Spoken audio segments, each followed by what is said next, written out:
Hello mga bro, good afternoon sa lahat. Magandang araw.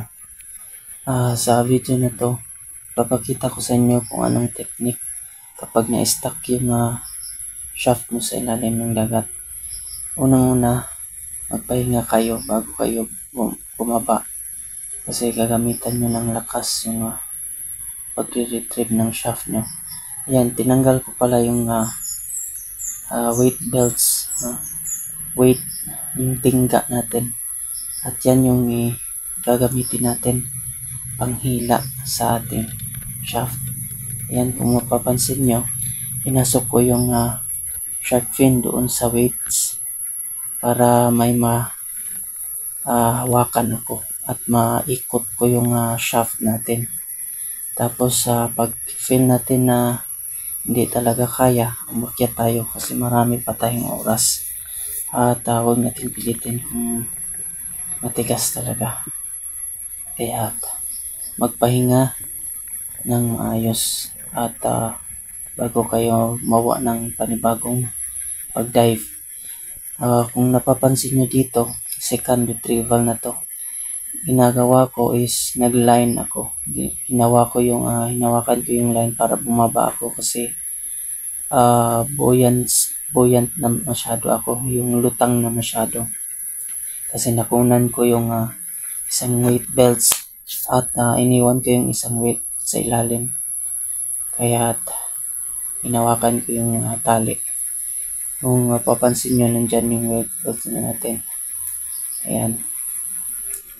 Yan, hawakan nyo lang siya at i-ano nyo, yung ikot-ikot nyo yung shaft. Ayan, para madaling matanggal. Kasi pagka wala kayong mahahawakan dyan sa ilalim, yung shaft, matigas yan, no? Hindi, walang force, no? Hindi madaling matanggal. Ito lang mga master, mga bro, pag na-stuck yung shaft nyo sa ilalim ng dagat, example, na-stuck yan siya at hindi mabira, ayun, tatanggalin nyo lang yung yung weight belts nyo, isa bilog, tanggalin nyo siya, tapos hawakan nyo lang, no? Hawakan nyo, pagbaba nyo, hawakan nyo siya, tapos ipasok nyo siya dyan, tapos naka-align yan siya, diba? Yan, yung shark fin nya, yan, tapos ano nyo, yan, dyan, pwede nyo nang hilain, pwedeng dalawa, no, itong shaft, yan, pwede nyo lang hilain or gagalawin yung iikot nyo yung yung shaft nyo para matanggal, no, yan lang, tapos tatanggalin nyo naman, yan, tips lang mga bro, para hindi kayo mahirapan kung na-stuck yung nyo, yung shaft nyo dyan sa ilalim ng dagat, no?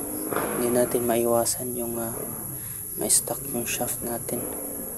Ayan, igaganyan lang para gumalaw yung shaft nyo at mahila nyo na siya.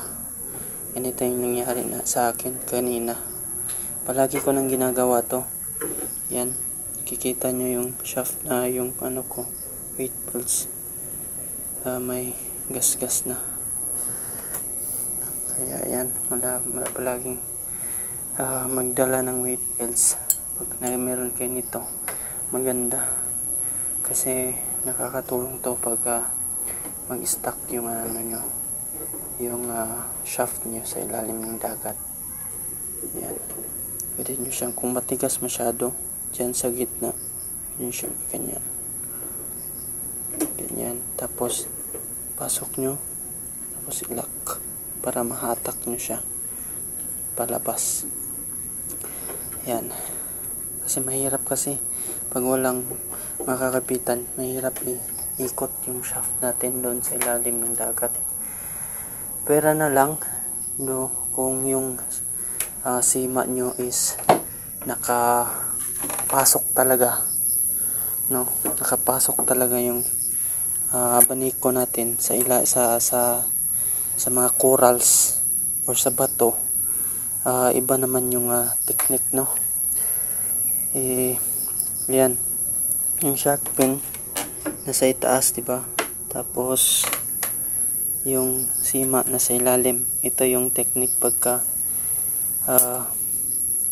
na pumasok talaga yung yung shark, yung sima sa ilalim ng mga bato.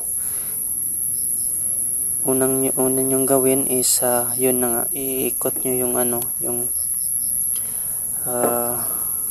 tawag nito, yung weight belts para magkakaroon ng distance.